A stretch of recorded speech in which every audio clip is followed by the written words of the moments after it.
In a region where history, ideology, and power constantly intertwine, the last 48 hours witnessed an operation so calculated, so silent, and so precise, it left both military analysts and world leaders stunned. No war was declared, no public warning issued, but the message was unmistakable.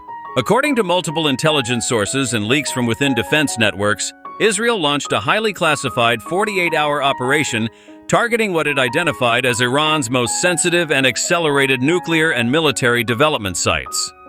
These targets weren't conventional battlefields. They were deeply buried, digitally guarded, and geopolitically complex. This was not a campaign of destruction. It was a campaign of disruption, a demonstration of how, in the modern age, intelligence can be more powerful than invasion. Iran, a proud nation with centuries of culture and resilience, has long maintained its right to scientific progress and national defense. Yet Israel, concerned about existential threats and potential military escalation, believed it had intelligence indicating a renewed push by Tehran to restart elements of its nuclear enrichment program, this time more concealed than ever before. Instead of engaging in direct conflict, Israel initiated what some military analysts are calling a surgical, non-linear strike. Utilizing stealth drones, advanced electromagnetic warfare, deep-fake radar signals, and pre-embedded malware, Israeli cyber and air units coordinated what could only be described as a digital and physical chess game. From Natanz to Isfahan to the remote command facility in Tabriz, sensitive Iranian assets were reportedly disabled, not destroyed. Underground centrifuges were collapsed using custom penetrative shockwave bombs. Drone production lines were paralyzed by electromagnetic pulses. Missile command hubs were blinded temporarily, flooded with false data and ghost signals.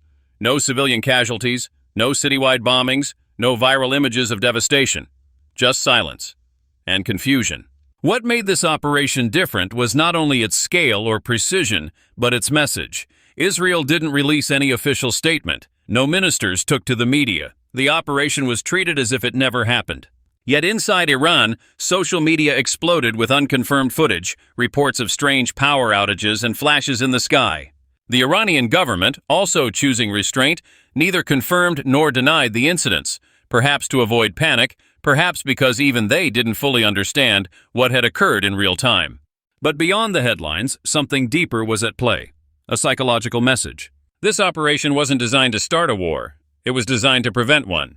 A cold, strategic warning that modern warfare is not about numbers or noise, it's about knowledge, speed, and stealth. For the global Muslim audience, and for those who value peace and sovereignty, this moment is not about taking sides. It's about recognizing the delicate balance of power in a region that has seen too much pain already.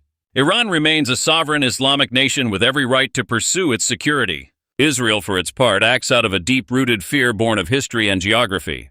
Between them lies a fragile line, one that, if crossed blindly, could ignite the entire region. Yet this operation also proves something else. The most advanced form of power isn't in weapons, it's in wisdom. In knowing when to act, how to act, and when to stop. Both nations, by choosing not to escalate publicly, showed a level of restraint that many global powers fail to exhibit. Yes, the strike was bold. Yes, it was technologically astonishing. But most importantly, it ended without mass retaliation or civilian tragedy. That's what makes it so unprecedented. At its core, this was a battle of minds, not just machines. A reminder that in the 21st century, wars may no longer be fought in deserts or skies, but in data centers, signals, and silence. And perhaps the greatest takeaway of all is this. True strength today isn't about how loudly you roar. It's about how calmly you control the storm.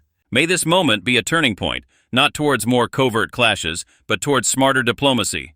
Because the region doesn't need more enemies, it needs more wisdom, more restraint, more vision.